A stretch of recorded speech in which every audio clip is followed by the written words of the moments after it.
ସଲମାନ ଆଇବ ଇ ଦୁଇ ଜଣ ସବୁଠାରୁ ଧନୀ ବ୍ୟକ୍ତି ଥିଲେ, ଜ୍ଞାନ ବ୍ୟକ୍ତି ଥିଲେ ବୋଲି ଆମେ ବାଇବଲରେ ଶୁଣୁଅଛୁ, ପଢ଼ୁଅଛୁ। ଆଉ ପରମେଶ୍ୱର ସେମାନଙ୍କୁ ପ୍ରଶ୍ନ କରିଥିଲେ, ତୁମକୁ କ'ଣ ଦରକାର? ଧନ ଦରକାର ନା ଜ୍ଞାନ ଦରକାର? ତେଣୁ ସଲମାନ ରାଜା ଆଇବ ଉତ୍ତର ଦେଇ କହିଥିଲେ, ଆମକୁ ଜ୍ଞାନ। ଦେଖନ୍ତୁ, এই ଜଗତରେ ସମସ୍ତେ ଧନ ପାଇଁ ବିଭିନ୍ନ କାର୍ଯ୍ୟ କରୁଅଛନ୍ତି, ପରିଶ୍ରମ କରୁଅଛନ୍ତି, ନାଇଁ କି? ବହୁତ କଷ୍ଟ ପଡ଼ୁଛନ୍ତି। ଯେ ଯେତେ ଧନୀ ଲୋକ ତାକୁ ବଡ଼ ଲୋକ କହୁଛନ୍ତି। ଆଜିକାଲି ଲୋକ ପାଖରେ ଯେତେ ଜ୍ଞାନ ଥିଲେ ମଧ୍ୟ ତାକୁ କିଏ ପଚାରୁନାହାନ୍ତି। କିନ୍ତୁ ଯାହାର 5ଟା ଗାଡ଼ି, କାର୍ ଅଛି, ବିଲ୍ଡିଂ ଅଛି, ସେ ତାକୁ ଭଲ ପାଆନ୍ତି, ବଡ଼ ଲୋକ, ବଡ଼ ଘର ବୋଲି କହନ୍ତି। କିନ୍ତୁ ଆମେ ଆକ୍ଚୁଆଲି ଆତ୍ମିକ ଦୃଷ୍ଟିରୁ ଆମେ ଯଦି ଭାବନା ଚିନ୍ତା କଲେ, ବଡ଼ ଲୋକ କିଏ? ବଡ଼ ଲୋକ ହଉ, ଆମର ପାଠ୍ୟ ପୁସ୍ତକ ମାନଙ୍କରେ ଆମେ ବଡ଼ ଲୋକଙ୍କର କାହାଣୀ ଶୁଣୁଛୁ। ମହାତ୍ମା ଗାନ୍ଧୀ, ଜବାହରଲାଲ ନେହେରୁ, ଏନେ ଅନେକ ଲୋକ, ଗୋପବନ୍ଧୁ ଦାସ, ଏପରି ଅନେକ ଲୋକ ଯେ ଦେଶ ସେବା କରୁଥିଲେ, ସେମାନଙ୍କୁ ବଡ଼ ଲୋକ କୁହାଯାଉଥିଲେ। କିନ୍ତୁ ଆଜିକାଲି ଯୁଗରେ ଯାହାର ଧନ ସମ୍ପତ୍ତି, ବିଲ୍ଡିଂ ଅଛି, ଗାଡ଼ି ଘୋଡ଼ା ଅଛି, ତାକୁ ବଡ଼ ଲୋକ କୁହାଯାଉଛି। ତେଣୁ ଏଠାରେ ଆମେ ଦେଖିବା ବାଇବଲରେ ଆଇବକୁ ଯେପରି ନେଇକି ପରୀକ୍ଷା ଆସିଥିଲା, ସେ ପରୀକ୍ଷାରେ ଜୟଯୁକ୍ତ ହୋଇଥିଲେ। ଆଇବ ପୁସ୍ତକ ଯଦି ଆମେ ଆରମ୍ଭ ପଢ଼ିବା, ଏଠା ଦେଖାଯାଏ ଜ୍ଞାନ ବିନା ମନ୍ତ୍ରଣା ଗୋପନକାରୀ କିଏ? ଆଇବର 22 ପର୍ବ ତାର 3 ପଦରେ ଜ୍ଞାନ ବିନା ମନ୍ତ୍ରଣ ଗୋପନକାରୀ କିଏ? ସତ୍ୟ ମୁଁ ଯାହା ବୁଝିଲି ନାହିଁ, ଯେଉଁ ଅତି ଆଶ୍ଚର୍ଯ୍ୟ କଥା ଜାଣିଲି ନାହିଁ, ତାହା ହିଁ କହିଅଛି। ଜ୍ଞାନ ବିନା ମନ୍ତ୍ରଣାକାରୀ ଗୋପନକାରୀ କିଏ?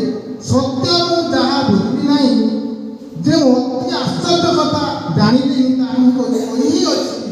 ଆଇବ ନିଜେ ତା କରୁଅଛନ୍ତି। ଯେତେବେଳେ ସେ ଦେଖନ୍ତୁ, ଏତିକି ପାଠ ତ ବୁଝିବା ନାହିଁ। ଆଇବର ଗୋଟେ ବଡ଼ ପାଠ ଅଛି।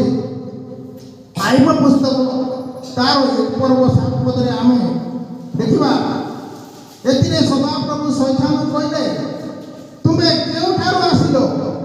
ତଇରେ ଶୈତାନ ସଦାପ୍ରଭୁଙ୍କୁ ଉତ୍ତର କରି କହିଲା, ପୃଥିବୀରେ ଏଣେ ତେଣେ ଭ୍ରମଣ ଓ ତଇ ମଧ୍ୟରେ ଗମନ କରି ଆସିଲି।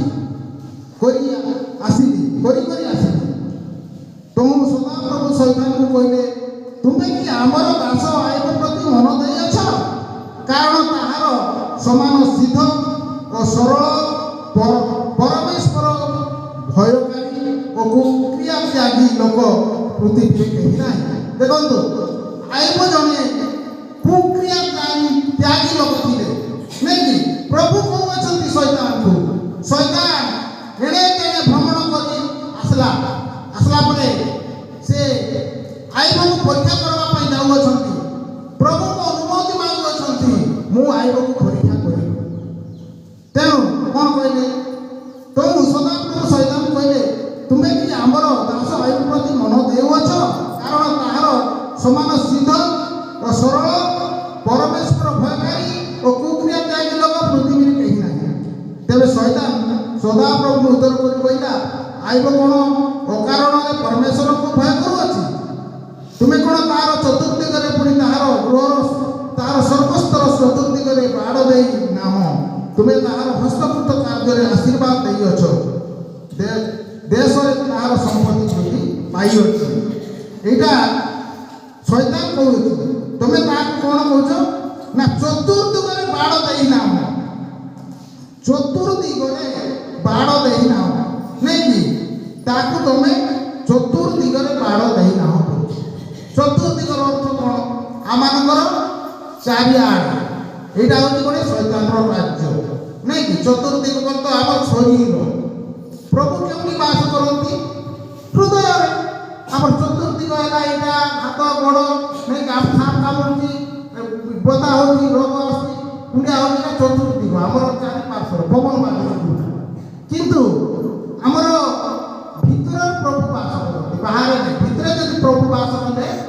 ବାହାରେ ମଧ୍ୟ କିଛି ହୁଏ ନାହିଁ। ତ ଇମ୍ପୋର୍ଟାଣ୍ଟ ଗୋଟେ ଜିନିଷଟା ମାତ୍ର ଆପଣ ହସ୍ତ ବିସ୍ତାର କରି ତାହାର ସର୍ବସ୍ୱ କର କହିଲେ ତୁମକୁ ତୁମ ଆଗରେ ପରିତ୍ୟାଗ କରିବ। ଦେଖନ୍ତୁ ସଦାପ୍ରଭୁ ପରମେଶ୍ୱର ଆଇବାକୁ ଜାଣିଅଛନ୍ତି, ତାଙ୍କର ହୃଦୟ କଥା ଜାଣୁଛନ୍ତି। ତୁମେ ସର୍ବସ୍ୱ କର, ତୁମକୁ ଅସ୍ୱୀକାର କରିବ ବୋଲି କହୁଅଛନ୍ତି। କାହାକୁ? ଶୈତାନକୁ। ଶୈତାନ ଆଇବାକୁ ପରୀକ୍ଷା କରିବା ପାଇଁ ଯାଉଛନ୍ତି, କିନ୍ତୁ ସଦାପ୍ରଭୁ ପରମେଶ୍ୱର ଆଇବାକୁ ପରୀକ୍ଷା କର, ଶୈତାନକୁ କହୁଛନ୍ତି ତୁମକୁ ଅସ୍ୱୀକାର କର ବୋଲି।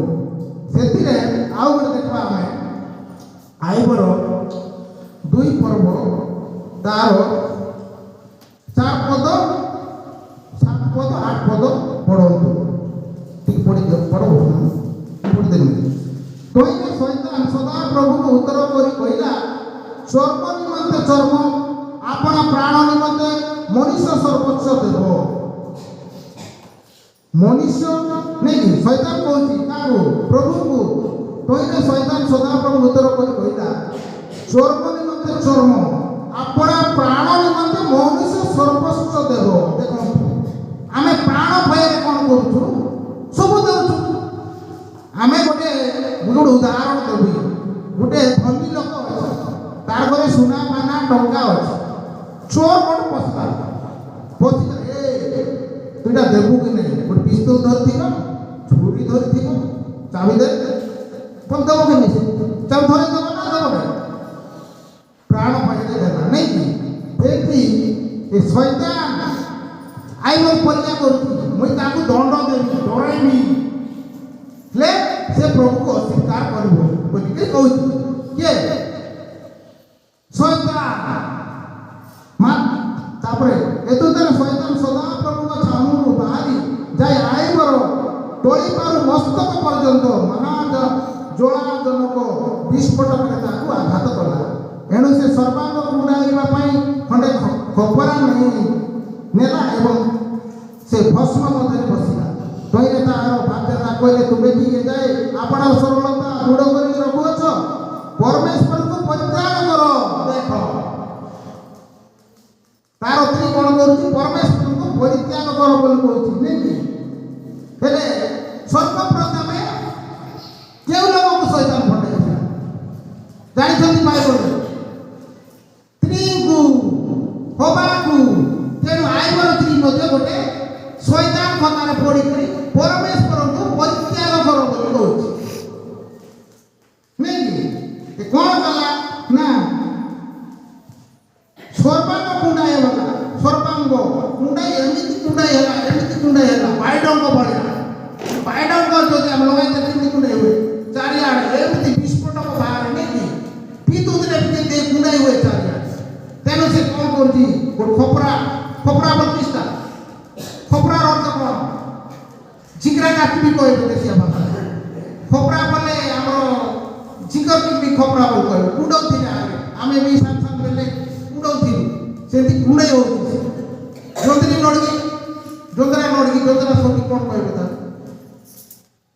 ଏ ମକାର ଯେଉଁ ଇଏ ଚୋପା ନଡ଼ଗି ତାର ସାଙ୍ଗରେ ବି କୁଣ୍ଡେଇ, ସେମିତି ଖପରା ସେ କୁଣ୍ଡେଇ ହେଉଛି। ଦେଖନ୍ତୁ ତାପରେ ଭସ୍ମ ମଧ୍ୟରେ ବସିଲା।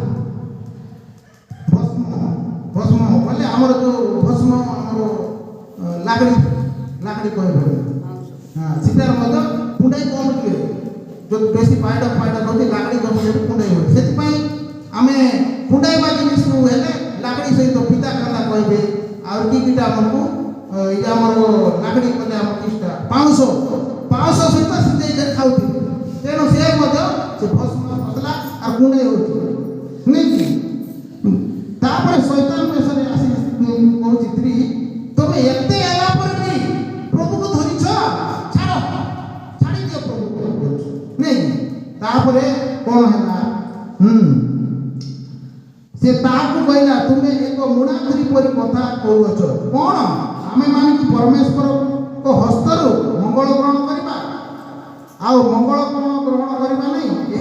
ଏସବୁରେ ଆଇବ ଆପଣ ହସ୍ତରେ ପାପ କଲା ନାହିଁ। ଦେଖ ଈଶ୍ୱରକୁ ସେ ଏତେ ଦଣ୍ଡ ଆଇଲା ମଧ୍ୟ ଆଇବ ଅସ୍ୱୀକାର କରିବେ ନାଇଁ। ସେ ଧୈର୍ଯ୍ୟରେ ରହିଲା,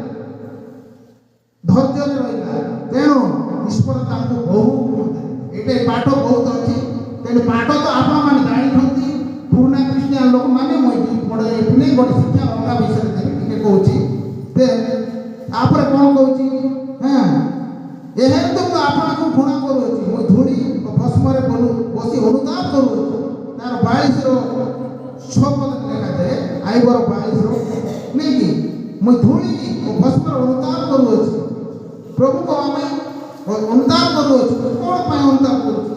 ହଁ, ତାପରେ ବିନୟ କରୁଅଛି, ଶୁଣ ମୁଁ କଥା କହିବି ଓ ତୁମକୁ ପ୍ରଶ୍ନ କରିବି, ଆମେ ତୁମେ ମୋତେ ବୁଝାଇ ଦିଅ। ପ୍ରଭୁଙ୍କୁ ନିଜକୁ ଅନୁତାପ କରୁଛୁ। ପ୍ରଭୁ ତାଙ୍କୁ କ'ଣ କଲେ? ରକ୍ଷା କଲେ। ପ୍ରଭୁ ଆଇବକୁ କ'ଣ କଲେ? ରକ୍ଷା କଲେ।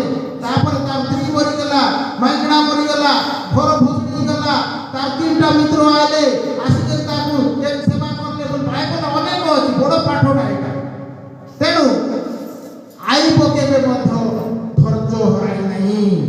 ତଦୁପର ଖ୍ରୀଷ୍ଟରେ ବିଶ୍ୱାସୀ ଭାଇ ଭଉଣୀ, ମା ବାପା ମାନେ ଆମର ଏଇ ଜଗତ ମଧ୍ୟରେ ବଞ୍ଚିବା ସମୟରେ ଆଇବଙ୍କ ପରି ଆମମାନଙ୍କୁ ମଧ୍ୟ ଶୈତାନ ଅନେକ ପ୍ରକାର ସମସ୍ୟା ଆଣିଥାଏ, ରୋଗ ଆଣିଥାଏ, ଜଞ୍ଜାଳ ଆଣିଥାଏ, ପରିହାସ ଆଣିଥାଏ, ନିନ୍ଦା ଆଣିଥାଏ, ଅପମାନ ଆଣିଥାଏ। କିନ୍ତୁ ଆମର ଖ୍ରୀଷ୍ଟୀୟ ଜୀବନକୁ ଧୈର୍ଯ୍ୟରେ ରହିବାର ଅଛି। ତେଣୁ ଆମେ এই ଜୀବନ ମଧ୍ୟରେ 2 ଗୁଣ ଫଳ ପାଇବା ଆଇବଙ୍କ ପରି।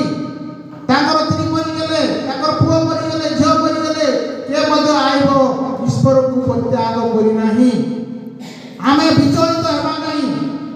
ବିଚଳିତ ଯଦି ହେଲେ, ଏବେ ଦେଖନ୍ତୁ ବିଭିନ୍ନ ଜାଗାରେ ଚର୍ଚ୍ଚ ମାନ ପଢ଼ଉଛନ୍ତି, ବିଭିନ୍ନ ଜାଗାରେ ଖ୍ରୀଷ୍ଟିଆନ ଲୋକ ମାଡ଼ ମାରୁଛନ୍ତି, ବିଭିନ୍ନ ଜାଗାରେ ଖ୍ରୀଷ୍ଟିଆନ ଲୋକ ପାଣି ପିଇବାକୁ ଦେଉନାହାନ୍ତି। ଖ୍ରୀଷ୍ଟିଆନ ଲୋକ ତାର ବାହାରେ ବସୁଛନ୍ତି।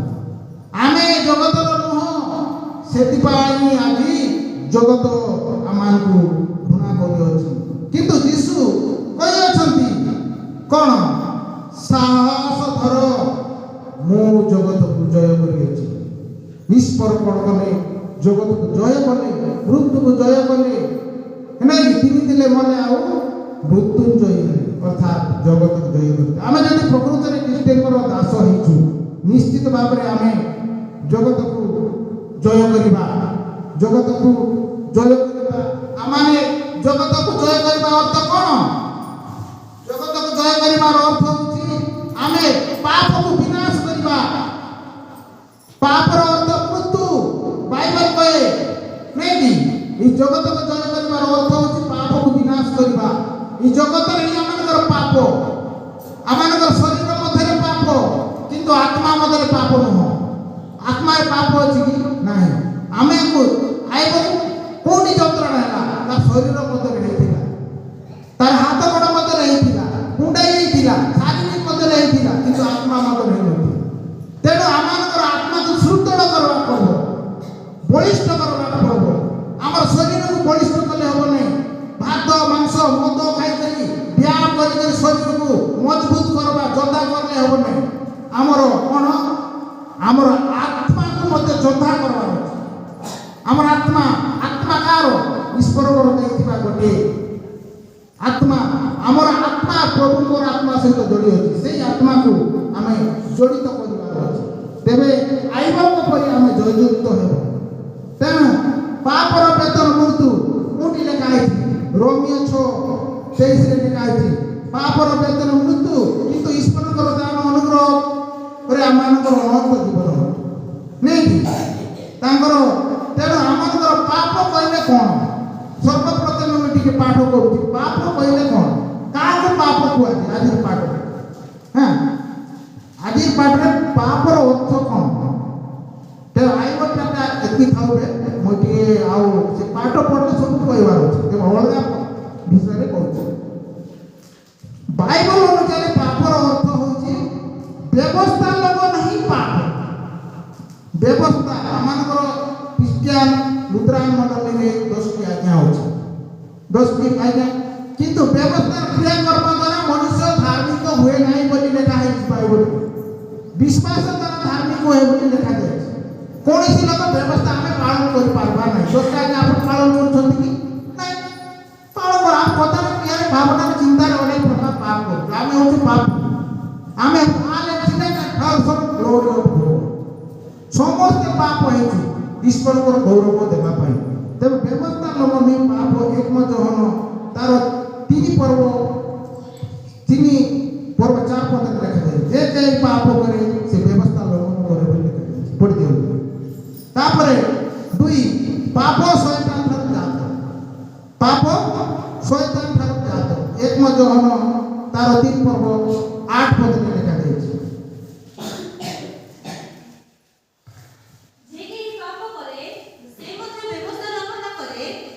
ବ୍ୟବସ୍ଥା ନ କଲେ ହିଁ ପାପ। ଯେ ପାପ କରେ ସେ ଶୟତାନର ଜାତ, କାରଣ ଶୟତାନ ଆରମ୍ଭରୁ ପାପ କରି ଆସୁଅଛି। ଶୟତାନର କାର୍ଯ୍ୟ ବିନାଶ କରିବା ଉଦ୍ଦେଶ୍ୟରେ ହିଁ ଈଶ୍ୱରଙ୍କ ପୁତ୍ର ପ୍ରକାଶିତ ହେଲେ। ତାପରେ ଦେଖିବା 3ରେ ସମସ୍ତ ଅଧାର୍ମିକତା ପୁଣି ପାପ। ସମସ୍ତ ଅଧାର୍ମିକତା ଯୋଉଟା ଆମେ ଅଧର୍ମ କାମ କରୁଛୁ ସେଇ ସବୁ ପାପ। କୋଉଠି ଲେଖା ହେଇଛି ନା 1 ଯୋହନ 5:17ରେ ଲେଖା ଯାଇଛି। 1 ଯୋହନ 5:17 ଟିକେ ପଢ଼ିଦିଅ। ହଁ।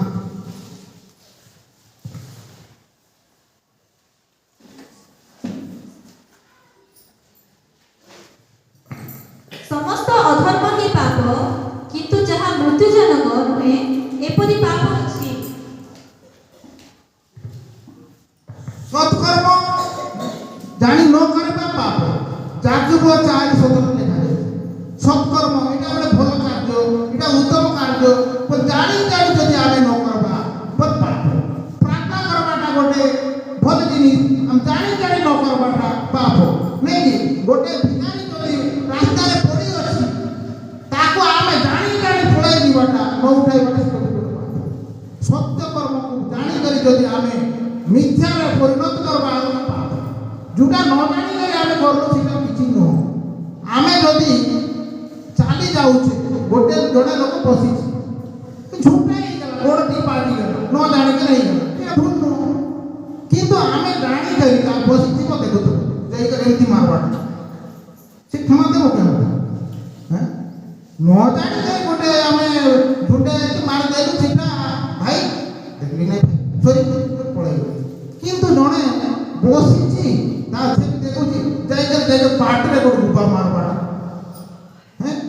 সেটা জানি করে করবাটা এটা ভুল।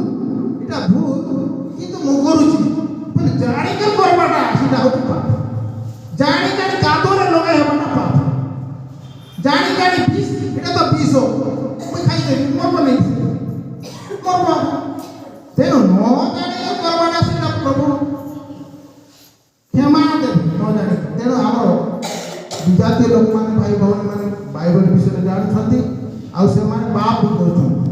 ପ୍ରଭୁ ସେମାନଙ୍କୁ କ୍ଷମା ଦେବେ। କିନ୍ତୁ ଆମେ ଦିନକୁ ଜାଣୁଛୁ ବାଇବଲ ପଢୁଛୁ ଜାଣୁଛୁ ଆମେ ଯଦି ପାଠ କରିବା ପ୍ରଭୁ କ୍ଷମା ଦେବେ କି? ଦେବେ କି? ଦେବେ, ବହୁତ କଷ୍ଟରେ ଦେବେ। ପ୍ରଭୁ ଦୀର୍ଘସ୍ଥାୟୀ କିନ୍ତୁ କ୍ଷମା ଦେବେ, ବହୁତ କଷ୍ଟରେ ଦେବେ। ଆମେ ଗଣଦାନ ସହିତ କରବାର ଅଛି। ସେଥିପାଇଁ ବିଜାତି ଲୋକମାନଙ୍କର ରୋଗ ସୁସ୍ଥ ହେଉଛି, ଅତି ଶୀଘ୍ର ସୁସ୍ଥ ହେଉଛି। ଆଉ ଖ୍ରୀଷ୍ଟିଆନ ଲୋକମାନଙ୍କର ରୋଗ ସୁସ୍ଥ ହେଉନି, ତାର ଲେଟ୍ରେ ହେଉଛି। ତାର କାରଣ ଆମେ ଜାଣିଛୁ ପାପ କରିଛୁ, ତେଣୁ ପ୍ରଭୁ ଜାଣିକରି ମଧ୍ୟ ଟିକେ ଲେଟ୍ରେ ଦେବେ ନିଶ୍ଚୟ ଦେବେ, କିନ୍ତୁ ଲେଟ୍ରେ ଦେବେ। କିନ୍ତୁ ବିଜାତୀୟ ଲୋକମାନେ କରୁ ଠିକ୍ ତାର ବି କାରଣ। ତାପରେ ଯାହା ବିଶ୍ୱାସରୁ ରହିଲା ରୋମିଓ 14:23 ଲେଖା ଯାଇଛି। ରୋମିଓ 14:23 ଲେଖା ଯାଇଛି। ଯାହା ବିଶ୍ୱାସରୁ ରହିଲା ଟିକେ ପଢ଼ି ଦେଖ। ରୋମିଓ 14। କିନ୍ତୁ ଯେ ସନ୍ଦେହ କରି ଭଜନ କରେ ସେ ଦଣ୍ଡହୀନ ହୁଏ, କାରଣ ସେ ବିଶ୍ୱାସରେ ଭଜନ କରେ ନାହିଁ। ଆଉ ଯାହା କିଛି ବିଶ୍ୱାସରେ ହୁଏ ନାହିଁ ତାହା ପାପ। ତାପରେ ଦୁଷ୍ଟ ମନୁଷ୍ୟର କଳ୍ପନା ଆଦି 6:5 ଲେଖା ଯାଇଛି। ଦୁଷ୍ଟ ମନୁଷ୍ୟର କଳ୍ପନା। ଦୁଷ୍ଟ ମନୁଷ୍ୟ ଅନେକ କଳ୍ପନା କରିବ, ତାର ମନ ଭିତରେ ଚିନ୍ତା ଆସୁଥିବ। ଦେଖନ୍ତୁ ଆମର ଗାଁର ସବୁଠାରୁ ବଡ଼ ଘର କିଏ ବନାଏ? ଆମର ଉପେନ୍ଦ୍ର ଭାଇ। ଆମେ ଉପେନ୍ଦ୍ର ଭାଇ ଯଦି ଅଙ୍ଗା କରବା ବୋଲେ ତ ହବ ନାହିଁ। ସେ ପ୍ରଭୁ ଆଶୀର୍ବାଦ କଲେ ତାକୁ କୋଉଠୁ ପଇସା ଦେଲେ କ'ଣ କଲେ ତାଙ୍କୁ ଜାଣିଛନ୍ତି ନାଇଁ କି? ସେ କଲେ ପ୍ରଭୁ ଦେଲେ ସେ ପ୍ରଭୁ ସେ ଧନ୍ୟବାଦ। କିନ୍ତୁ ଆମେ ତାଙ୍କୁ ଯଦି କୁଟ ଚକଟ କରବା ଏଡ଼େ ବଡ଼ ଘର ଲାଗେ ସେଟା ଆମ ପ୍ରତିକ୍ରିୟା କରାଯିବ। ମୁଇଁ ଚାକିରି କରିଲି, ଇଏ ଏତେ ଟଙ୍କା ଚାକିରି କରଲା, ତାକୁ ଟିକେ ଘସରାଇବା, ତାକୁ ରାଜନୀତି ବନେଇବା ବୋଲବାଟା ବି ପାପ। ଜଣେ ଲୋକ ଦୋକାନ କରଲା, ସେ କରଲା ଭାଇ କ'ଣ କରଲା, ତାର ପରିଶ୍ରମ ଫଳ ସେ କର, କିନ୍ତୁ ଆମ ଅହଙ୍କାର କରବାଟା ପାପ। ତ ଇତ୍ୟାଦିକୁ ପାପ କୁହାଯାଏ। ଇତ୍ୟାଦିକୁ ପାପ କୁହାଯାଏ। ପ୍ରାର୍ଥନା ନ କରବାଟା ବି ପାପ। ପବିତ୍ର ଆତ୍ମାଙ୍କୁ ନିନ୍ଦା କରବାଟା ବି ପାପ। ଜଣେ ପରଭାଷାରେ କଥା କହୁଛି ତାକୁ ତାକୁ ଅପମାନ କରବାଟେ ପାପ। କିନ୍ତୁ ଜାଣନ୍ତୁ ମନୁଷ୍ୟ ପୁତ୍ରଙ୍କ ବିରୋଧରେ ଆମେ ପାପ କଲେ କ୍ଷମା ଅଛି, କିନ୍ତୁ ପବିତ୍ର ଆତ୍ମାଙ୍କର ବିରୋଧରେ ପାପ କଲେ ଇହ ଯୁଗରେ ପର ଯୁଗରେ କ୍ଷମା ନାହିଁ ବୋଲି ବାଇବଲରେ ଲେଖାଯାଇଛି। ଇହ ଯୁଗରେ ପର ଯୁଗରେ କ୍ଷମା ନାହିଁ ବୋଲି ବାଇବଲରେ ଲେଖାଯାଇଛି। ଯେ ପରଭାଷା କଥା କହୁଛି ଯେ ପବିତ୍ର ଆତ୍ମା ନାଇଁ, ଅନେକ ଲୋକ ଏପରି କୁହନ୍ତୁ ଆସିଲା କେବେ ତାକେ ଆତ୍ମା ସତେ ଆଇବେ ବୁଝୁଛନ୍ତି। ଏଇଟା ସତର୍କ ରହିବା କଥା। ଆମେ ଯୀଶୁଙ୍କ ବିରୋଧରେ ଆମେ କହିବା ବିଭିନ୍ନ ପ୍ରକାର, ତାହେଲେ ଆମେ କ୍ଷମା ଦେବେ। ମନେ ରଖନ୍ତୁ ବାଇବଲରେ ଅଛି କରନ୍ଥୀୟ ମଣ୍ଡଳୀରେ, କିନ୍ତୁ ପବିତ୍ର ଆତ୍ମାଙ୍କ ବିରୋଧରେ ଆମେ କହିବା ତାକୁ ଇହ ଯୁଗରେ ପର ଯୁଗରେ କ୍ଷମା ନାହିଁ ବୋଲି ବାଇବଲରେ ଲେଖାଯାଇଛି। ତେଣୁ ଯଦି ପରଭାଷାରେ କଥା କହୁଛି କହୁ ଆମେ କାହିଁ କାହିଁ ଭାବା ପ୍ରଭୁ ଜାଣିଛନ୍ତି ସେ ଆତ୍ମା ଶୈତାନ ପାଖରେ ଆସୁଛି କି କୋଉ ପାଖରେ ଆସୁଛି। ପ୍ରାର୍ଥନା କରିବା ଆମେ ତାର ଆତ୍ମା କେଉଁଠାରୁ ଆସୁଛି ଚିହ୍ନିବା ପାଇଁ ପ୍ରାର୍ଥନା କର ବୋଲି ବାଇବଲରେ ଲେଖାଯାଇଛି। ତେଣୁ ଏସବୁକୁ ପାପ ବୋଲି କୁହାଯାଏ। ତେଣୁ ଏ ପାପରୁ ଉଦ୍ଧାର କରିବା ପାଇଁ ପ୍ରଭୁ ଯୀଶୁ ଖ୍ରୀଷ୍ଟ ଆପଣାର ଏକମାତ୍ର ପୁତ୍ର ପ୍ରଭୁ ଯୀଶୁ ଖ୍ରୀଷ୍ଟଙ୍କୁ ଈଶ୍ୱର ପଠାଇ ଜଗତ। ତେଣୁ ନାଇଁ ଯୀଶୁଙ୍କୁ ନିଜର ପ୍ରଭୁ ଉଦ୍ଧାରକର୍ତ୍ତା ଭାବେ ଗ୍ରହଣ କରିବା ଦ୍ୱାରା ହିଁ ପାପରୁ ମୁକ୍ତି ମିଳେ ବୋଲିକି ବାଇବଲରେ ଲେଖାଯାଇଛି। ଯୀଶୁଙ୍କୁ ନିଜର ପ୍ରଭୁ ଓ ଉଦ୍ଧାରକର୍ତ୍ତା ଭାବେ ଗ୍ରହଣ କରିବା ହିଁ ପାପ ନାଇଁ କି। I have believed the Lord Jesus Christ died for my sins on the cross and what right for my justification. I received and confess that God is my personal Savior. ତେଣୁ ଆମେ ବିଶ୍ୱାସ କରୁ ଈଶ୍ୱର ମୃତ୍ୟୁ ହେଲେ ଆମମାନଙ୍କୁ ଉଦ୍ଧାର ନିମନ୍ତେ ମୃତ୍ୟୁରୁ ଜୟଯୁକ୍ତ ହେଲେ ଏବଂ ମୋର ପ୍ରଭୁ ବୋଲି ଆମେ ହୃଦୟରେ ବିଶ୍ୱାସ କରୁଅଛୁ। ତେଣୁ କ'ଣ କଲେ ଆମେ ପରିତ୍ରାଣ ପାଇବା ନା ପାପରୁ ମୁକ୍ତି କଲେ ହିଁ ପରିତ୍ରାଣ ମିଳିବ। ପାପରୁ ମୁକ୍ତି ମିଳେ ହିଁ ପରିତ୍ରାଣ ମିଳିବ। ଦେଖନ୍ତୁ ଜଣେ ଗୋଟେ ଉଦାହରଣ ଦେଉଛି, ଜଣେ କାଦୁଅ ଭିତରେ ପଶି ଯାଇଛି, ଜଣେ ଭାଇ ଏତିକି ଯାକ ତାର ପ୍ୟାଣ୍ଟ ସାର୍ଟ ପୋଲାର ଭାବେ କେତେ କାଦୁଅ କରୁଛ ବେଳାରେ ଦେଖୁଛ ତ, ସେ କାଦୁଅରେ ପଡ଼ିଲେ ତାର ପ୍ୟାଣ୍ଟ ସାର୍ଟ ସବୁ ଭିଜି ଗଲା କାଦୁଅ ହେଇକି। ଘରେ ଆଇଲେ ପାଇକିନା କ'ଣ କରବ ବୋଲବ କି ପିଲା ମିଟିଂ ଥାନ ଦେଇପାରବ ସେ ମିଟିଂ ଦେଇ କ'ଣ କହିବାର ଅଛି, ସେ ଧୋଇବାର ଅଛି, କାଦେଇବାର ସାବୁନରେ ନାଇଁକି ତାର ପ୍ୟାଣ୍ଟ ସାର୍ଟକୁ ସଫା କରବାର ଅଛି, ଧୋଇବାର ଅଛି, ସାବୁନରେ ପରିଷ୍କାର କଲେ ହିଁ ସେ କ'ଣ ସୁନ୍ଦର ଦିଶିବ। ତେଣୁ ସେ ପାପ। ଜିରିମିୟ 2:11ରେ ଲେଖାଯାଇଛି ତମେ ଯଦି ବହୁତ ସାବୁନ ଲଗାଅ ତାହେଲେ ମଧ୍ୟ ପାପ। ଦେଖନ୍ତୁ ଜିରିମିୟ 2:11 ପଢ଼ି ଦିଅନ୍ତୁ। ବହୁତ ସାବୁନ ଲଗାଇଲେ ପାପି ବୋଲି ଲେଖାଯାଇଛି। ଆଉ ଚାରିଆଡ଼େ କାଗଜ ଧରୁଛୁ। କୌଣସି ନିଶ୍ଚୟ ଲଗେଇକି ଆପଣ ଦେବତାମାନଙ୍କୁ ବଦଳ କରି ଅଛନ୍ତି, ମାତ୍ର ଆପଣ ଲୋକମାନେ ନିଷ୍ଫଳ ବସ୍ତୁ ନିମନ୍ତେ ଆପଣମାନଙ୍କର ଗୌରବ ସ୍ୱରୂପକୁ ବଦଳ କରି ଅଛନ୍ତି। ଜିରିମିୟ ତାର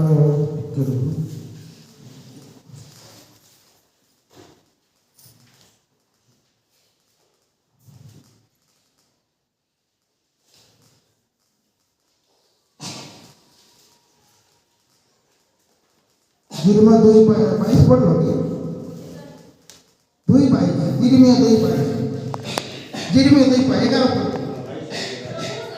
କହନ୍ତି ଯଦ୍ୟପି ତୁମେ ଆପଣଙ୍କୁ ସଡ଼ାରେ ଧୌତ କର ଓ ବହୁତ ସାବୁନ ଲଗାଅ, ତଥାପି ଆମ ଦୃଷ୍ଟିରେ ତୁମ ଅଧର୍ମ ଚିହ୍ନିତ ହୋଇ ରହିଅଛି। जिरमिया 2:22 ରେ ଓ ସାବୁନ ଲଗାଅ, 3 ସାବୁନ ଲଗାଅ, 20ଟା ସାବୁନ ଲଗାଅ, ହେଲେ ବି ଆମର ଶରୀର ପାଇଁ ରହୁଛି। ହେଲେ ଆମର ଆତ୍ମାକୁ କେମିତି ଧୋଇବା? ଆମର ଆତ୍ମା ହିଁ ଆମକୁ ମୁକ୍ତି କରିବ ନା। ଆମେ ମରିଗଲେ ଆତ୍ମା ହିଁ ସ୍ୱର୍ଗ ଯାଉଛି। ଆମେ 3 ସାବୁନ ଲଗାଇ 3 ଡ୍ରେସ୍ ପଟା କ'ଣ ଆମର ଆତ୍ମାକୁ ଧୌତ କରିବାର ଅଛି। ଆମର ପରିଷ୍କାର ଆତ୍ମାକୁ କଲେ ହିଁ ସେ ପାପରୁ ମୁକ୍ତି କରିବ। ହେଲେ ଆତ୍ମାରୁ ପରିତ୍ରାଣ ମିଳେ ଶୈତାନ ଠାରୁ। ତାପରେ 2 ନମ୍ବର ଦେଖ, ଶୈତାନ ଠାରୁ ମୁକ୍ତି ହିଁ ପରିତ୍ରାଣ। ଶୈତାନ ଠାରୁ ମୁକ୍ତି ହିଁ ପରିତ୍ରାଣ। କଲସ୍ୟ 2:15 ଲେଖାଯାଇଛି, ପଢ଼ିଦେବେ। କଲସିୟ 2:15 ଲେଖାଯାଇଛି। ଶୈତାନ ଠାରୁ ମୁକ୍ତି ହିଁ ପରିତ୍ରାଣ, କଲସିୟ 2:15 ଲେଖାଯାଇଛି।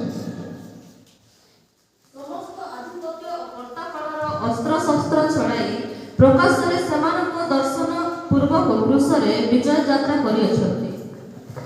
ତେଣୁ ଇତ୍ୟାଦି ଇତ୍ୟାଦି ଅଛି। ତେଣୁ ଅନନ୍ତ ବିନାଶରୁ ମୁକ୍ତି, ଅନନ୍ତ ବିନାଶରୁ ମୁକ୍ତି ହିଁ ପରିତ୍ରାଣ, ଈଶ୍ୱରଙ୍କ କ୍ରୋଧରୁ ମୁକ୍ତି ହିଁ ପରିତ୍ରାଣ। ରୋମିଓ 5:29 ଲେଖାଯାଇଛି, ରୋମିଓ 5:9 ଲେଖାଯାଇଛି। ଅନନ୍ତ ବିନାଶରୁ ମୁକ୍ତି ହିଁ ପରିତ୍ରାଣ, ଜହନ 3:16 ଲେଖାଯାଇଛି। ତେଣୁ ଯୀଶୁଙ୍କୁ ନିଜର ଉଦ୍ଧାରକର୍ତ୍ତା ଭାବେ ଗ୍ରହଣ କରିବା ହିଁ ମୁକ୍ତି। ତେଣୁ ଏସବୁ କଲେ ଆମମାନଙ୍କୁ ପରିତ୍ରାଣ ମିଳେ। ଆଚ୍ଛା, ପାପ କଲେ କ'ଣ ଲାଭ ହୁଏ? କୁହନ୍ତୁ, ପାପ କଲେ କ'ଣ ଲାଭ? ପାପ କରିବା ଦ୍ୱାରା ଆମକୁ କିଛି ଲାଭ ହେବ ନାହିଁ। ସାପ ଆଇବ, ସାପ। ପାପ କଲେ ଆଇବ ସାପ। କି ସାପ ଦେଖୁଛନ୍ତି ଆପଣ? ସବୁଠୁ କଲେ ନାଗ ସାପର ବିଷାକ୍ତ, ନାଗ ସାପର ବିଷ ଦେଖନ୍ତୁ। ପାପ, ସାପ, ଅଭିଶାପ, 3 ପ୍ରକାର। ପାପ, ସାପ, ଅଭିଶାପ। এটা কেমতি? পাপ করলে পুনি সাপ, সাপ হলো অভি বলতে ঈশ্বর, ঈশ্বর দেবতা অভিশাপ। পাপ, সাপ, অভিশাপ মনে রাখନ୍ତୁ। পাপ হেলা সাপ, সাপ বলে চালবো, চালিকে কামড়বো, কামড়লে বিষ চড়বো, তারপর আইব অভিশাপ মৃত্যু। তেমন এই পাপ, সাপ, অভিশাপ ঈশ্বরଙ୍କର ক্রোধ। পাপর কোন হচ্ছে সাপ, সাপ ঈশ্বরଙ୍କର ক্রোধ কোটি আসে, স্বর্গରୁ আসে। আসলে কোন হবে? ক্রোধর বিনাশ। ক্রোধ দ্বারা বিনাশ, বিনাশর কোন হয়? সর্বনাশ। তেণু এই সর্বনাশକୁ উদাহরণ নিমন্তে প্রভু যীশু জগতକୁ আসে। তেণু ଯୀଶୁଙ୍କୁ ଆମେ ଖ୍ରୀଷ୍ଟିଆନ ଲୋକମାନେ ଯୀଶୁଙ୍କୁ ଆମର ପ୍ରଭୁ ବିଶ୍ୱାସ କରୁଛୁ। ଯୀଶୁଙ୍କୁ ଆଶା ଭରସା ରଖିବା ଦ୍ୱାରା ଆମର ଉଦ୍ଧାର ହୁଏ ବୋଲିକରି ବାଇବଲରେ ଲେଖାଯାଇଛି, ନାଇଁ କି? ହେଲେ ଯୀଶୁ କିଏ? ଆମେ ଜାଣିଲୁ ଯୀଶୁ କିଏ। ଏତିକି ଦିନ ଆମେ ପୁରା 25-26 ତାରିଖରୁ ଯୀଶୁ କିଏ ସବୁ ସରାଇଲୁ। ଆଉ କି ଜାଣବା ଅଛି ତାକି ନାଇଁ, ନାଇଁ କି? ତେବେ ଆମେ ସବୁ ଯୀଶୁ ବିଶ୍ୱାସ କରୁଛୁ ତ? ବିଶ୍ୱାସ କରୁଛୁ ତ? ସମସ୍ତେ କରୁଛନ୍ତି ତ? ହାତ ଟେକନ୍ତୁ। କିଏ କିଏ ବିଶ୍ୱାସ କରୁଛନ୍ତି? ସମସ୍ତେ କରୁଛନ୍ତି। ହେଲେ ଆମେ ଯୀଶୁଙ୍କୁ ଦ୍ୱାରା ତମେ ଯଦି ରୋମିଓ 10 ତାର 10 ପଦ 9 ପଦ আর 10 পদের পড়িবা। ତମେ ଯଦି ଯୀଶୁଙ୍କୁ ବିଶ୍ୱାସ କରିବ, ଲେଖା ହେଇଛି, ଆଉ ମୃତ୍ୟୁମାନଙ୍କ ମଧ୍ୟରୁ ଉଠାଇ ଅଛନ୍ତି ବୋଲି ହୃଦୟରେ ବିଶ୍ୱାସ କରିବ, ତାହେଲେ ପରିତ୍ରାଣ ପ୍ରାପ୍ତ ହେବ। କିନ୍ତୁ ଆମେ ଧାର୍ମିକ ହେଇଗଲୁ ଯୀଶୁଙ୍କୁ ବିଶ୍ୱାସ କରିବା ଦ୍ୱାରା। ଆଉ ମୃତ୍ୟୁରୁ ଉଠି ଅଛନ୍ତି ବୋଲି ସମସ୍ତେ ବିଶ୍ୱାସ କରୁଛନ୍ତି କି? କରୁଛନ୍ତି। ତାହେଲେ ଆମେ ତ ଧାର୍ମିକ ହେଇନୁ, ଆମେ ପାପୀ ନୁହଁ। ଆଉ ଆମେ ଧାର୍ମିକ ବ୍ୟକ୍ତି ହେଲା। ପ୍ରଭୁ ଆମମାନଙ୍କର ନିମନ୍ତେ କୃଷରେ ମଲେ। କୋଉଠି ମଲେ? ନା କାଲବାରୀ କୃଷରେ ମଲେ। ଆମେ ଜନ୍ମ ହେବା ଆଗରୁ କରିଛନ୍ତି। ଆପଣମାନେ ଜନ୍ମ ପରେ ମଲେ କି ନାଇଁ? ମୁଇଁ ତ ଜାଣିନି ପ୍ରଭୁ କେବେ ମଲେ। ବାକି ଶୁଣିଛି 2000 ବର୍ଷ ଆଗରୁ ମଲେ। ତେଣୁ ପ୍ରଭୁ ସମସ୍ତ ପାପ କ୍ଷମା କରୁଛନ୍ତି। କିନ୍ତୁ ତେଣୁ ସେଥିପାଇଁ ଲେଖାଯାଏ ଜହନ 3:16 ଈଶ୍ୱର ଜଗତକୁ ଏମନ୍ତ ପ୍ରେମ କଲେ ଯେ ସେ ଆପଣା ଦ୍ୱିତୀୟ ପୁତ୍ରଙ୍କୁ ଦାନ କଲେ, ଯେ ଯେପରି କେହି ତାହା ତାର ବିଶ୍ୱାସ କରେ ସେ ବିନଷ୍ଟ ଅନନ୍ତ ଜୀବନ ପ୍ରାପ୍ତ ହୁଏ। ସେଥିପାଇଁ ଲେଖାଯାଇଛି ଯେ କେହି ବିଶ୍ୱାସ କରେ, ତମେ ମୋତେ ବିଶ୍ୱାସ କର, ଅଲଗା ମୋତେ ବିଶ୍ୱାସ କର। ବିଶ୍ୱାସ କରିବା ଦ୍ୱାରା ହିଁ ପରିତ୍ରାଣ ମିଳେ, ଆଉ କିଛି ନାହିଁ। ବିଶ୍ୱାସ ଯୀଶୁଙ୍କୁ ବିଶ୍ୱାସ କରିବା ଦ୍ୱାରା ହିଁ ପରିତ୍ରାଣ ମିଳେ। ସେଥିପାଇଁ ତାହେଲେ ଯେଉଁମାନେ ନ ବିଶ୍ୱାସ କରୁଛନ୍ତି ସେମାନେ କେମିତି? ଆପଣମାନେ ତ ଖ୍ରୀଷ୍ଟିଆନ ବିଶ୍ୱାସ କଲେ ସବୁ। ଯେଉଁମାନେ ବିଶ୍ୱାସ ଯୀଶୁ କରୁନାହାନ୍ତି ସେମାନେ କେମିତି? ସେଇଟା ଟିକେ ସମୟ ଦିଅନ୍ତୁ, ପାଠ ପଢ଼ାଇ ଦେବି। ସେ ବିଶ୍ୱାସକୁ ନ କରୁଥିବା ନିମନ୍ତେ ତାଙ୍କ ପାଇଁ ବି ପ୍ରଭୁଙ୍କୁ ଯେଉଁମାନେ ନିନ୍ଦା ଅପମାନ କରୁଛନ୍ତି, ନିନ୍ଦା ଅପମାନ କିଏ କରୁଛି? ଶୈତାନ। ଶୈତାନର ଲୋକ ହିଁ ଯୀଶୁଙ୍କୁ ନିନ୍ଦା ଅପମାନ କରେ। ନରକ କାହା ନିମନ୍ତେ ସୃଷ୍ଟି ହୋଇଛି? ଶୈତାନ ତାର ଦୂତମାନଙ୍କ ନିମନ୍ତେ ନରକ ସୃଷ୍ଟି ହୋଇଛି।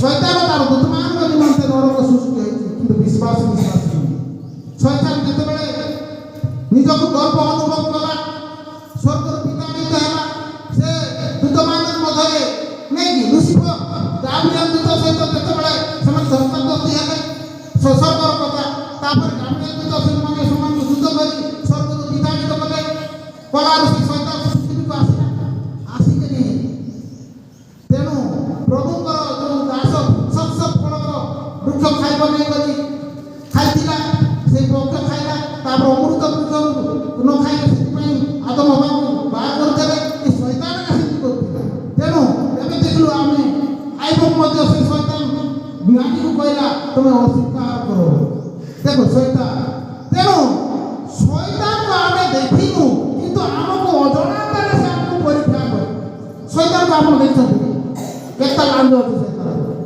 କିନ୍ତୁ ୟୁଟ୍ୟୁବରେ ଆମେ ସିଂହ ଥିବାଟା ମଧ୍ୟ ଦେଖୁଛୁ ୟୁଟ୍ୟୁବରେ ସବୁ ଆପଣ ଦେଖୁଛନ୍ତି ନାଇଁ ପ୍ରଭୁ ସିଂହ ଥିବାଟା ଆମେ ଶୈତାନ କରି ୟୁଟ୍ୟୁବରେ ଦେଖାଯାଉଛି କିନ୍ତୁ ଶୈତାନ ମନ ମଧ୍ୟରେ ଆସେ ଆମର ମନ ଦୁଇ ପ୍ରକାର ମନ ସୁମନ ଆଉ କୁମନ ସବୁବେଳେ ସବୁବେଳେ ଭଲ ମନ ଆସୁଥିବ ଆଉ କେତେବେଳେ ଖରାପ ମନ ଆସୁଥିବ ଆମର ମାନଙ୍କୁ କହୁନି ସୁମନ ଆଉ କୁମନ ଦୁଇ ପ୍ରକାର ମନ ଆସୁଥିବ କେତେବେଳେ ଭଲ ମନ ଥିବ ଆଉ କେତେବେଳେ ଖରାପ ମନ ଥିବ ଯେତେବେଳେ ଭଲ ମନ ଆସିଥିବ ସେତେବେଳେ ପ୍ରଭୁ ଆସିଲେ ଭଲ ଆଉ ଯେତେବେଳେ ଖରାପ ମନ ଆସିଥିବ ଶୈତାନ ଆସିଥିବ এই দুইটা পাশাপাশি ହେଉଥିବେ ସେଥିପାଇଁ ଏକା ସେ ଆଇବକୁ ଏମାନେ ପରୀକ୍ଷା କରିବେ ପ୍ରଭୁ ଅଛନ୍ତି ଗୋଟେ ସାଇଡ୍ ଆଉ ଗୋଟେ ବଡ଼ ଶୈତାନ ସେ ଶୈତାନ ସେ ତାଙ୍କର ବଡ଼ିକୁ ଟଚ୍ କଲେ କିନ୍ତୁ ପ୍ରଭୁ ତା ଆତ୍ମା ଥିଲେ ପ୍ରଭୁ ଅସ୍ୱୀକାର କଲେନି ନା ତେଣୁ ଆମେ ଶରୀରକୁ ବିନାଶ କରିବା ନିମନ୍ତେ ଶୈତାନ ଆସୁଛୁ କିନ୍ତୁ ଆତ୍ମାକୁ ଉଦ୍ଧାର କରିବା ନିମନ୍ତେ ପ୍ରଭୁ ଆସୁଛନ୍ତି ଦେଖନ୍ତୁ ଦୁଇ ପ୍ରକାର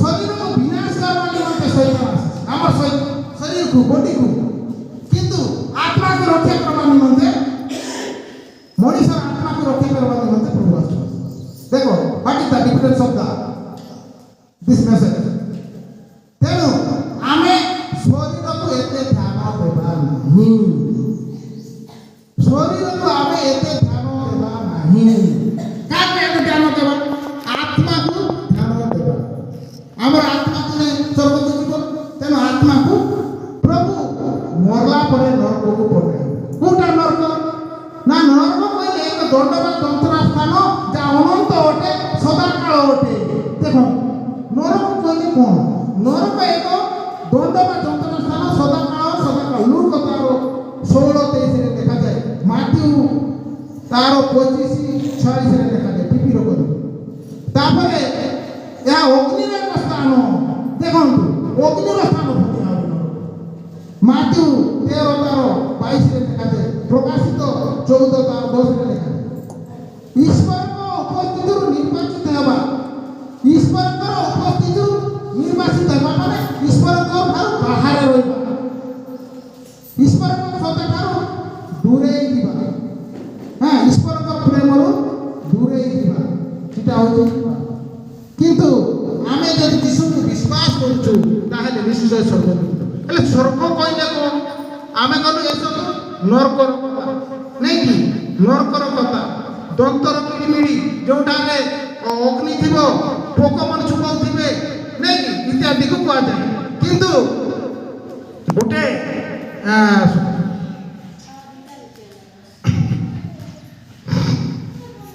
ସ୍ୱର୍ଗ କହିଲେ କ'ଣ ସ୍ୱର୍ଗର କଥା ବି କହିଦେଉଛି ଟିକେ ପଢ଼ ପ୍ରକାଶିତ ବାକ୍ୟ ତାର ପ୍ରକାଶିତ ବାକ୍ୟ ତାର 22-15 ପଢ଼ିଦିଅ ପ୍ରକାଶିତ ବାକ୍ୟ 21:8 ପଢ଼ 2 ଲୋକ ପଢ଼ିଦିଅ ପ୍ରକାଶିତ ବାକ୍ୟ 22-15 ପ୍ରକାଶିତ ବାକ୍ୟ 21:8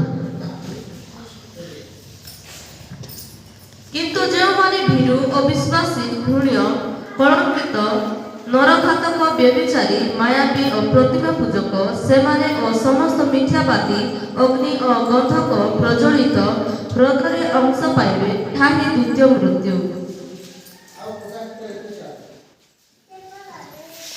କୁକୁରମାନେ ମାୟାବୀ ବ୍ୟଭିଚାରୀ ନରଘାତକ ପ୍ରତିମା ପୂଜକ ପୁଣି ମିଥ୍ୟାପ୍ରିୟ ଓ ମିଥ୍ୟାଚାରୀମାନେ ବାହାରେ ରହିବେ ସ୍ୱର୍ଗରୁ ବାହାର ରହିବେ ଦେଖିଲେ ଦନ୍ତର କିଳିମିଳି ଗନ୍ଧକ ଅଗ୍ନିରେ ଜଳିତ ହେବେ ପ୍ରକାଶିତ ବାକ୍ୟ କହୁଛି ନାଇଁ କି ତେଣୁ ଏସବୁ ପ୍ରଭୁଙ୍କୁ ଅସ୍ୱୀକାର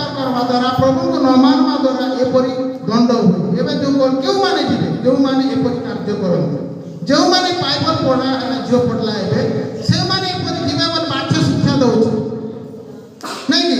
ତେବେ ଖ୍ରୀଷ୍ଟରେ ପ୍ରିୟ ମଣ୍ଡଳୀ ଆଉ এই জগতর জ্ঞান এক মূর্খ জ্ঞান আমি কালি পড়লু এই জগতକୁ ଆମେ ଯଦି ଧରି ବସିଥିବା ନିଶ୍ଚୟ ଆମେ ନରକକୁ ଯିବାଟା ହିଁ এই ଜଗତର ଜ୍ଞାନୀମାନେ ଆଜି ବିନାଶ ନିମନ୍ତେ ସୃଷ୍ଟି କରିଅଛନ୍ତି ସେଥିପାଇଁ ସବୁ ଦେଶରେ ପରମାଣୁ ବୋମା ଅଛି ପରମାଣୁ ବୋମା ମାନେ କ'ଣ ନା ପରମାଣୁ ବୋମା ଦ୍ୱାରା ନାଗାସାକି ହିରୋସୀମା ସହର ଧ୍ୱଂସ ହୋଇଥିଲା ନାଗାସାକି ହିରୋସୀମା ସହରର ଜାପାନର ସମ୍ପୂର୍ଣ୍ଣ ଧ୍ୱଂସ ହୋଇଥିଲା ଆଉ ସେ ଏବେ କେତେ ବର୍ଷ ହେଲାଣି ଦେଖନ୍ତୁ ସେ 40 ବର୍ଷ ଏବେ ଆମର ଝିଅ ପାଠ ପଢ଼ିଲା ଝିଅ ଏଜୁକେଟେଡ୍ ମୁଁ ଜାଣିଛନ୍ତି ଏବେ ପର୍ଯ୍ୟନ୍ତ ସେଇ ଜାଗାରେ ଲୋକ ବିକଳାଙ୍ଗ ହେଇକି ରହୁଛନ୍ତି ଯେଉଁଠି ବୋମା ତିଆରି କରୁଛନ୍ତି ଯଦି ତାଙ୍କର ଜ୍ଞାନରେ ସେ ବୋମା ଧ୍ୱଂସ ହେବ ସମସ୍ତଙ୍କୁ ନଷ୍ଟ କରିବ ତେଣୁ ଆମର ଏ ଜ୍ଞାନ ମଣିଷର ଜ୍ଞାନ ମୂର୍ଖର ଜ୍ଞାନ ଅଟେ ପରମାଣୁ ବୋମା କ'ଣ ପାଇଁ ନା ଧାନ ଜମିରେ ଚାଷ କରିବା ପାଇଁ ବନେଇଛନ୍ତି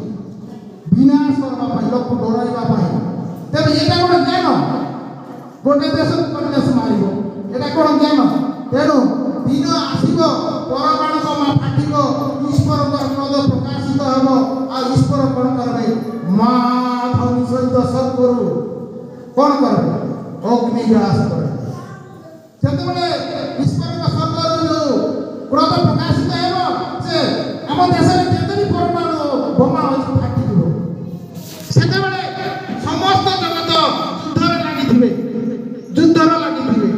ଆଉ ସେତେବେଳେ ପ୍ରଭୁ କହିବେ ଏହା ହିଁ ମଣିଷର ଜ୍ଞାନ ଥିଲା କି ସେତେବେଳେ ମାଥିଉ ତାର 24 ପର୍ବରେ ଆମେ ଦେଖିବା ହାୟ ହାୟ ସେଦିନ ଦଣ୍ଡର ପ୍ରାପ୍ତ କନ୍ୟାଦାତ୍ରୀ ଗର୍ଭାଶୟ ଲୋକମାନେ ସ୍ତ୍ରୀମାନଙ୍କର ପାଇଁ ଯେପରି ଏପରି ଶୀତ କାଳରେ ନ ଘଟେ ଏଥିପାଇଁ ପ୍ରାର୍ଥନା କର ବୋଲି ଲେଖାଯାଇଛି ନାଇଁକି ସ୍ଥାନେ ସ୍ଥାନେ ଦୁର୍ଭିକ୍ଷ ହେବ ମହାମାରୀ ହେବ ଇତ୍ୟାଦି ଲେଖାଯାଇଛି ଭୂମିକମ୍ପ ହେବ କହୁଛି ମହାମାରୀ ହେଲା କି ନାହିଁ କରୋନା ବେମାର ହେଲା କି ନାହିଁ ମରିଗଲେ ଆମର ବନ୍ଧୁବାନ୍ଧବ ମରିଗଲେ ଅନେକ ଲୋକ ମରିଗଲେ କିନ୍ତୁ ଆମେ କାହିଁକି ବଞ୍ଚିଲୁ ତାର କାରଣ ବି ଅଛି ଆମେ କାହିଁକି ବଞ୍ଚିଛୁ ମୁଇଁ କାହିଁକି ମରିଲିନି କରୋନା ବେମାର ପ୍ରଭୁ ମୋତେ ଅନୁଗ୍ରହ କଲେ ପ୍ରଭୁ ଆପଣମାନଙ୍କର ଘଣ୍ଟି ବାଜୁଛି କ'ଣ ପାଇଁ ସତର୍କ ଘଣ୍ଟି ପ୍ରାର୍ଥନା କରୁଥିବା ପାଇଁ ଦାଦା ଦାଦା ସତର୍କ ହେଇଥାଉ ଆଉ ଗୋଟେ ଘଣ୍ଟି ବାଜୁଛି ବସବା ପରେ ସେମିତି ଆମକୁ ପ୍ରଭୁ କ'ଣ କଲେ ଘଣ୍ଟି ବଜାଇଲେ ସେଥିପାଇଁ ସେ ମହାମାରୀ କରୋନା ବେମାର କଲେ ହଜାର ମଡ଼ା ଯୁଆଡ଼େ ଦେଖିଲେ ମଡ଼ା ପୃଥିବୀର କେତେ ଲକ୍ଷ ଲୋକ ମରିବେ କିନ୍ତୁ ପ୍ରଭୁ ଆମକୁ ଦୀର୍ଘ ସହିଷ୍ଣୁ ହୋଇ ଆମକୁ ଦୟା ଦେଖାଇ ଅଛନ୍ତି ଆମେ ସେଥିପାଇଁ ପ୍ରଭୁକୁ ଧନ୍ୟବାଦ ଦେବା ପ୍ରଭୁକୁ ଆମେ ଧନ୍ୟବାଦ ଦେବା ପ୍ରଭୁ ମୋତେ ଅନେକ ସମସ୍ୟା କରୋନା ବେମାରରୁ ମହାମାରୀରୁ ରକ୍ଷା କରିଦେଉଛି ନାଇଁକି ଆଉ ସେ ଅଗ୍ନିରୁ ମଧ୍ୟ ଆମକୁ ରକ୍ଷା କରନ୍ତୁ ବୋଲି କହିବେ ତେଣୁ ପ୍ରଭୁକୁ ବିଶ୍ୱାସ କରିବା ଦ୍ୱାରା ଆମର କାହିଁକି ତାହେଲେ ସ୍ୱର୍ଗ କ'ଣ ସର୍କଟରେ ଛିଡ଼ା ହେଉଛି ବେଶୀ ହେଲା କି ଦେଶ ବେଶୀ ହେଲା କି ହଁ ତେଣୁ ସ୍ୱର୍ଗ କ'ଣ ସେଟା କହିଦେବେ ଈଶ୍ୱରଙ୍କର ଦୁଃଖ ଆପଣମାନଙ୍କର ଘରେ କେମିତି ଲାଗେ ଆପଣମାନଙ୍କୁ ଭଲ ଲାଗେ ନା ଖରାପ ଲାଗେ ଶୀତରୁ ରୋକିବା ପାଇଁ କ'ଣ କରାଯାଏ ବର୍ଷା ରୋକିବା ପାଇଁ କ'ଣ କରାଯାଏ ଘର ବର୍ଷା ଯଦି ହେଉଛି ବୋଲେ ଆଇଲେ ଘର ନେଉଥିବେ ଘଡ଼ଘଡ଼ି ଘରେ ବୋଲି ଘର ଭିତରେ ପଳେଇ ଆସୁଛି ଡର ପାଇଁ ଶୀତ ଲାଗୁଛି ଆରେ ବେଶୀ ଥଣ୍ଡା ହେବ ଚାଲ ଘର ଭିତରେ ଯିବା କବାଟଟା ବନ୍ଦ କରୁଛୁ ନାଇଁକି ଇତ୍ୟାଦି ଆମର ଘରକୁ ରକ୍ଷା କରୁଛି ତେଣୁ ଆମକୁ ରକ୍ଷା ଆମର ଆତ୍ମାକୁ ରକ୍ଷା କରିବା ପାଇଁ ମଧ୍ୟ ପ୍ରଭୁ ଗୋଟେ ଘର ନିର୍ମାଣ କରୁଛନ୍ତି ସେଇ ଘରର ନାଁ କ'ଣ ସ୍ୱର୍ଗ ସେଇ ଘରର ନାଁ କ'ଣ ଈଶ୍ୱର ସମସ୍ତ ମଣିଷର ଆତ୍ମାକୁ ସଂଗୃହୀତ କରି ରକ୍ଷା କରିବା ପାଇଁ ଧାର୍ମିକ ବ୍ୟକ୍ତିମାନେ ଗୃହ ନିର୍ମାଣ କରିଅଛନ୍ତି ସେଇ ଗୃହର ନାମ ହେଉଛି ସ୍ୱର୍ଗ ମାଥ୍ୟୁ 6:6 ଲେଖାଯାଇଛି ଏଟା ମଣିଷ ମୃତ ନୁହେଁ ସେ ଘର ଗୋଟେ ମଣିଷ ବନା ହେଇଛି କି ସ୍ୱର୍ଗ ସେଟା ମଣିଷ ବନାଇ ନାହିଁ ତା କ'ଣ କରୁଛନ୍ତି ଈଶ୍ୱର ବନାଇ ରଖିଛନ୍ତି କୋଉ ପାଖରେ କରୁଛନ୍ତି ସେଟା ମରିଗଲେ ସ୍ୱର୍ଗ ଗଲେ ହିଁ ଦେଖିବା କିନ୍ତୁ ଆମ ବିଶ୍ୱାସରେ ଦେଖିବା କିନ୍ତୁ ଅନେକ ଲୋକ ପୃଥିବୀରେ ଥାଇ ମଧ୍ୟ ସ୍ୱର୍ଗକୁ ଦେଖିଅଛନ୍ତି ଅନେକ ଲୋକ ନାଇଁକି ଆମେ ପ୍ରକାଶିତ ବାକ୍ୟରେ ଯେଉଁ ଆପଣ ପଢ଼ୁଛୁ ପ୍ରକାଶିତ ବାକ୍ୟରେ ସ୍ୱର୍ଗରେ ଥାଇ ଦେଖୁଥିବେ ତେଣୁ ଈଶ୍ୱରଙ୍କର ଖ୍ରୀଷ୍ଟଙ୍କର ରାଜ୍ୟ ଈଶ୍ୱର ଖ୍ରୀଷ୍ଟଙ୍କର ରାଜ୍ୟ ଈଶ୍ୱର ଖ୍ରୀଷ୍ଟଙ୍କର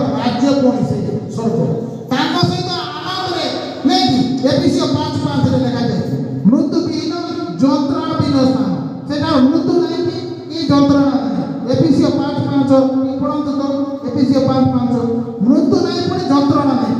ଦେଖନ୍ତୁ ଆମର ପୃଥିବୀରେ ଆମର ଗୃହରେ ଅନେକ ପ୍ରକାର ମୃତ୍ୟୁ ହେଉଛି, ଘର ଭିତରେ ବି ମରିଯାଉଛନ୍ତି।